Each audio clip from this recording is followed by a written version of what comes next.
Hello guys, আসসালামু আলাইকুম। Welcome to my Facebook new another short একটা ভিডিও নিয়ে হাজির হলাম আপনাদের সামনে। তো আজকের ওয়েদারটাও খুব সুন্দর ছিল, তো খুব ঘুরতে যেতে মন চাইছিল একটা জায়গা, তো বাসা থেকে বেরিয়ে পড়লাম। তো আমাদের কুমিল্লা শহরে যে এত সুন্দর মেরিন ড্রাইভ রোডের মতো, কক্সবাজারের মতো যে এত সুন্দর একটা রোড আছে, যারা যারা জানেন বা চিনেন তারা অথবা এখানে গেছেন, তো এত সুন্দর একটা গুমতি বিলাসের পার হয়ে পালপাড়া ব্রিজের দিক দিয়ে যে গুমতির পাড়ের যে রাস্তাটা ছিল, তো এই রাস্তাটা দেখতে খুব সুন্দর, দেখার মতো একটা রাস্তা।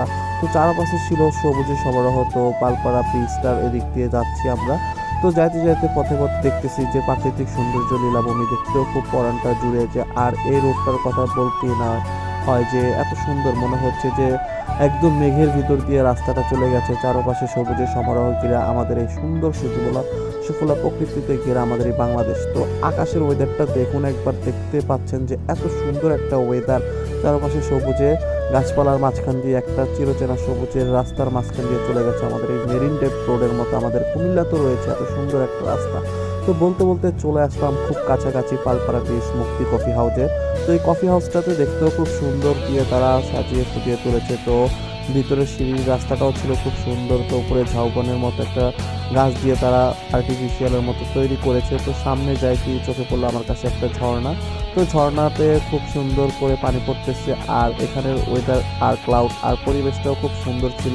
তো ফ্যামিলি নিয়ে আপনারাও আসতে পারেন এই পালপাড়া কফি হাউসে। তো কফি হাউসটা খুব দেখার মতো কুমিল্লা শহরে এই নতুন পিয়ার। তো আমার কাছে খুব ইচ্ছা হলো যে একটু গুমতি নদীতে একটু স্পিড বোর্ডে চড়বো।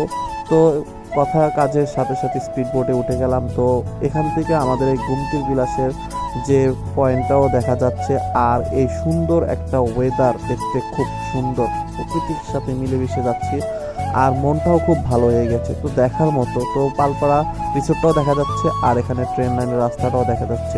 খুব দেখার মতো একটা সুন্দর একটা পরিবেশ। যখনই ভালো লাগবে না, মন খারাপ থাকবে, তখনই চলে যাবেন প্রকৃতির মাঝে, হারিয়ে যাবেন, তাহলে মনটা ভালো হয়ে যাবে। আজ এই পর্যন্তই, ভালো থাকবেন সবাই, আল্লাহ হাফেজ।